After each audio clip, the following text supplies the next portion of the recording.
Distinguished guests, please silence your cell phones. Thank you.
He likes to go fast. Yeah. One,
Distinguished guests, the President of the United States, accompanied by the Acting Secretary of Labor, Julie Sue, and the CEO of the AARP, Joanne Jenkins.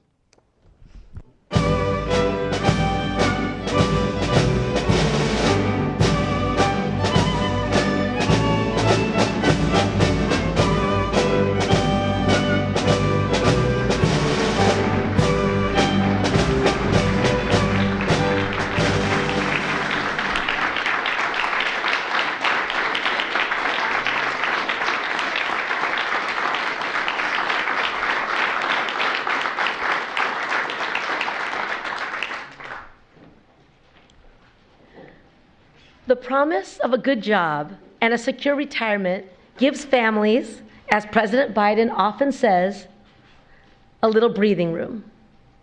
In President Biden's America, we are doing everything we can to make good on that promise.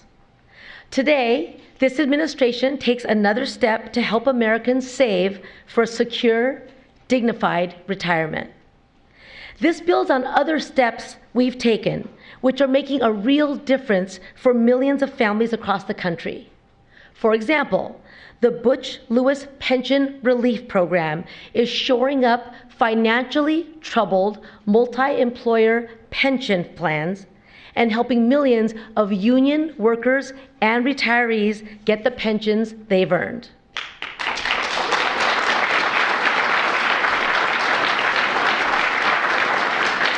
Last year, our work put almost $1.2 billion in retirement money back in people's pockets. We're implementing legislation Congress passed last year to transform the retirement system.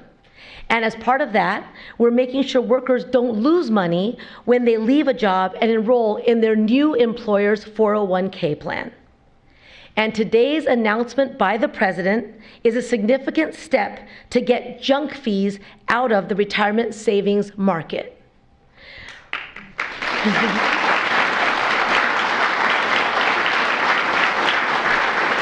Retirement funds are often the largest savings that people have.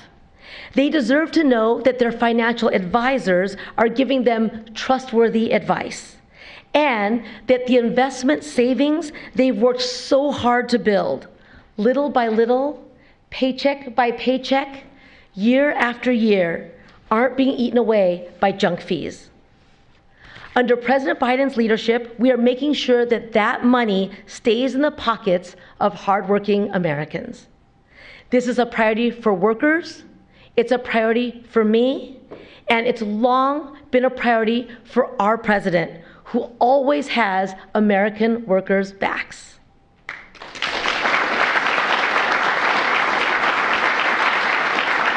And now, I'm happy to hand it over to CEO of AARP, Joanne Jenkins.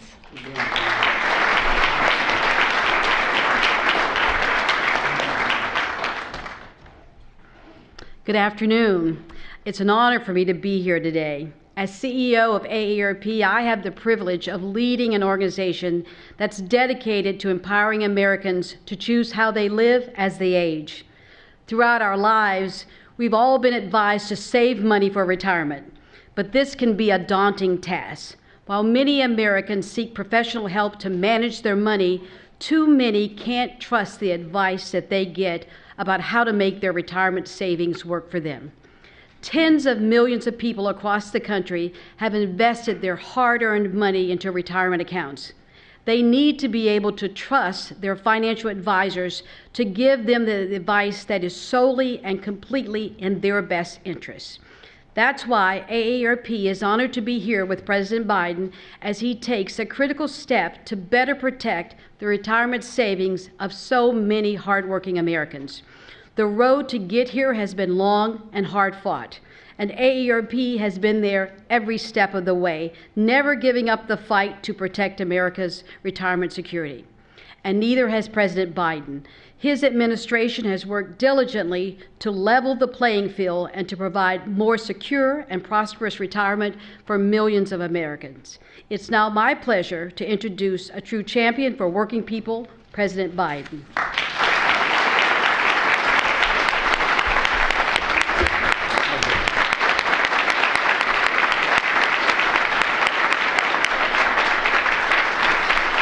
Thank you.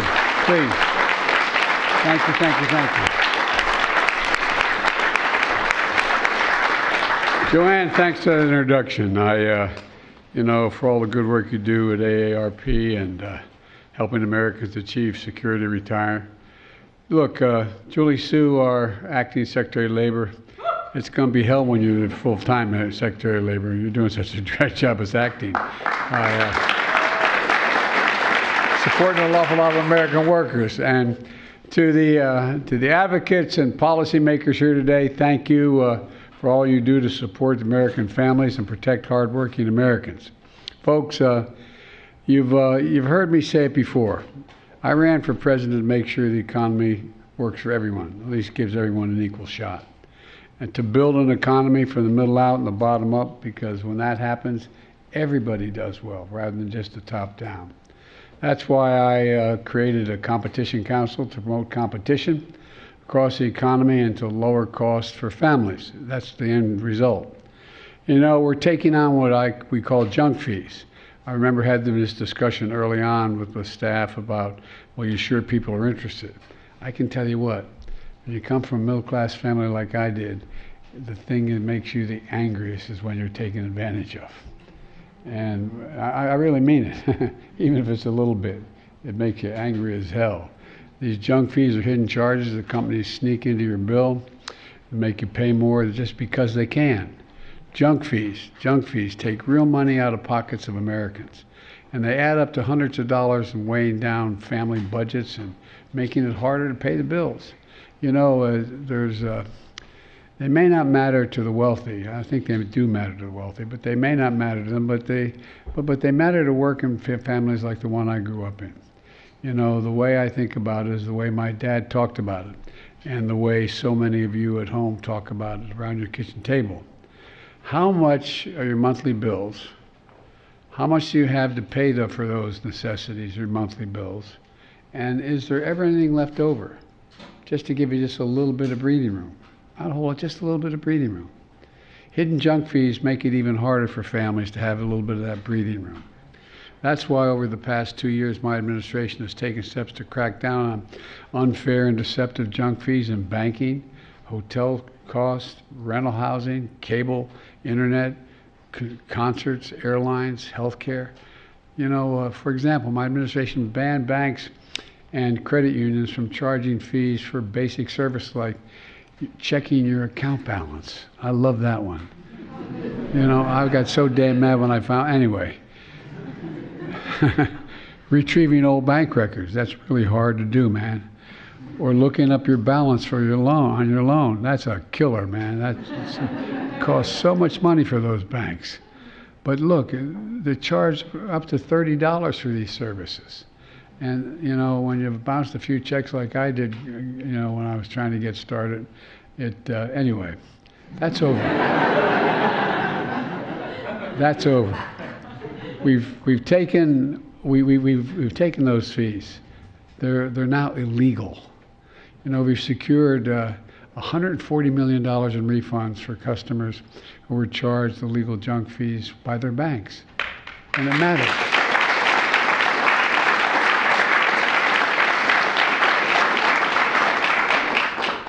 Just a few weeks ago, I announced our most competitive comprehensive action ever. That's eliminating junk fees in industries and sectors across the entire economy. You know, the Federal Trade Commission proposed a new rule to ban hidden fees that require companies to adopt all-in upfront pricing. I don't know why that's so hard to have to talk about. All-in upfront pricing. You know, you should be able to know what you're paying for and how much you're going to have to pay for it. That's where companies fully disclose their fees up front when you start shopping, so there's no surprises at the end when you check out. Research shows, without realizing it, folks can end up paying 20% more because of hidden fees than they would have paid if they could have known up front, and compare the price that they're about to pay for the other options available to them. Now, thanks to actions we've taken, companies would have to show the full price from the start. That's good for customers, and I would argue it's good for honest businesses trying to do the right thing so they're not being out-competed by folks who do the wrong thing. And today we're taking additional action to eliminate junk fees in retirement savings. Now, I would argue that most people, an awful lot of people, not the people in this room, but an awful lot of people don't think about that retirement when they're 20, 30, and 40 years old. But here's what it means. Many Americans spend their whole lives working, putting every dime left at the end of the month in their retirement account. So after working hard for decades, they can retire with dignity and a little bit of security. And many families get advice from financial advisors in doing that, and to help them out, because they don't know. They don't know annuity from snooty. But think about it, all kidding aside. Think about the average family. Now let me be clear about something. Most financial advisors give their clients good advice at a fair price and are honest with them. But that's not always the case. Some advisors and brokers steer their clients towards certain investments not because of the best interest of the client, because it means the best payout for the broker. I get it, understand it, but I just want you to know we're watching.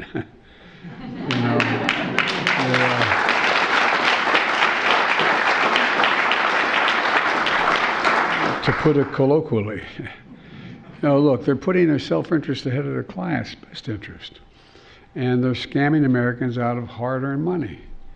People should be able to trust that when they get advice from a so-called expert, they're getting real help, not getting ripped off. A little like going to your doctor. Anyway, I won't get into this because it makes me frustrated when I do. Look, when a person pays for trusted advice and it comes with a hidden cost, that's what I call a junk fee. And I think it's wrong.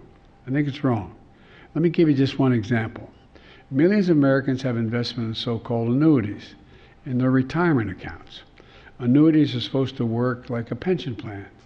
You might buy with one. You might buy one with a one-time payment, and then when you retire, you get the same amount of money back after year. Now, that's how it's supposed to work. But when advice is sound, many annuities can be steady, reliable sources of retirement income, much like Social Security, same principle. But when the advice is self-serving, annuities drain people's savings and deliver much less than is expected by that person. And they can be unclear and confusing. Look, the fine print can be filled with hidden fees. They cost too much. They don't pay much back. But some brokers sell bad annuities because these brokers get big commissions when they amount to thousands of dollars over time. They're going into the broker's pocket instead of the client's pocket. The money is going in. Right now, millions of Americans, especially seniors, are being targeted by financial advice and insurance brokers selling bad annuities that work for the broker, not for the client. I'm not saying all brokers, I'm just saying some. All told, bad financial advice, peddled by unscrupulous financial advisors, driven by their own self-interest, can cost a person, a retiree, up to 1.2% per year in lost investment. That doesn't sound like much, but if you're living long, it's a lot of money. Over a lifetime, that can add up to 20% less money when they retire. For a middle-class household, that can amount to tens of thousands of dollars over time. Imagine the difference the money would make for retired families all across America if that wasn't the case. So here's what my administration is doing to protect seniors from this kind of financial fraud. Today, the Department of Labor is proposing a new rule, meaning that when you pay someone for retirement advice, they must give you advice that's in your best interest, not whether it gets them the best payday. To use this technical term, all financial advisors giving retirement advice or selling retirement products would now have to have a fiduciary duty to their clients. Most people think there is that fiduciary duty already. As you may know, many financial advisors already have that duty, thanks to the law passed in the 1970s called the Employment Retirement Income Security Act, known as ERISA. Now, you say people have ERISA, they look at you like, what are you talking about? Like almost all the acronyms we use in the federal government. But that law cracked down on conflicts of interest that protect regular folks from being misled or exploited. But a lot has changed with retirement savings since that law was passed 50 years ago. Back then, more workers had traditional pensions, IRAs were brand new and 401ks didn't even exist. Things are different now, but the rules haven't caught up. The SEC has done good work to update consumer protections, but big loopholes still remain, for example, regarding the sale of annuities. With this new rule that we're proposing, they would close these loopholes. It penalizes any financial advisor or insurance broker who giving advice about retirement or selling retirement products and suggests if they don't give their client the best, act in the best interest of that client in the first place. If they don't, if they breach their fiduciary duty, they could face serious penalties, including having to pay restitution and additional financial penalties. The action we're taking today is, I believe, long overdue. If this rule is finalized as proposed, it's going to protect workers and it's going to that are saving for their retirements. It will protect seniors from being exploited. It will protect many trustworthy financial advisors out there who are doing the right thing from unfair competition. Now they won't be undercut by competitors willing to use deception or underhanded tactics to make a profit. Look, the bottom line is this is about basic fairness. People are tired of being played for suckers. And my administration is going to continue to crack down on junk fees across the economy to protect consumers, promote competition, and give families across the country, as my dad would say, just a little bit of breathing room. Let me close with this. When I ran for president, I promised we'd not continue the trickle-down economics of the past. Not a whole lot trickled down on my dad's kitchen table, as I recall. I'm serious. My dad worked like hell.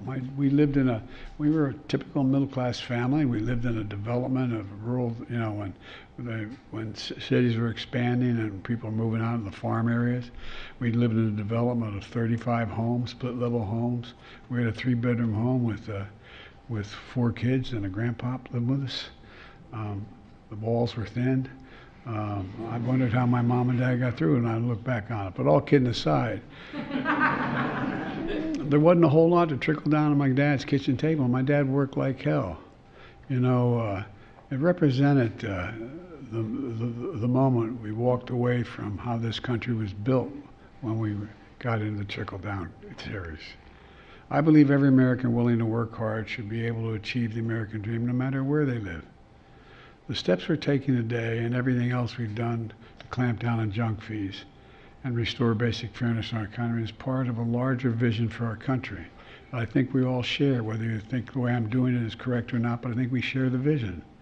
To build an economy from the middle out and the bottom up instead of the top down, as I'll say it again. When that happens, the wealthy still do very, very well. Very well. And we all do well. The economy we're building is what is designed to make it fair for everybody. That's why I can honestly say I've never been more optimistic about America's future. We just have to remember who we are. We're the United States of America. I mean, think about this. There's nothing beyond our capacity when we work together. I mean, nothing. So this is just one more effort to eliminate something that's unfair for ordinary people, not working for them. Doesn't hurt anybody, and actually increases competition, doesn't diminish it. So that's all I got to say. God bless you all.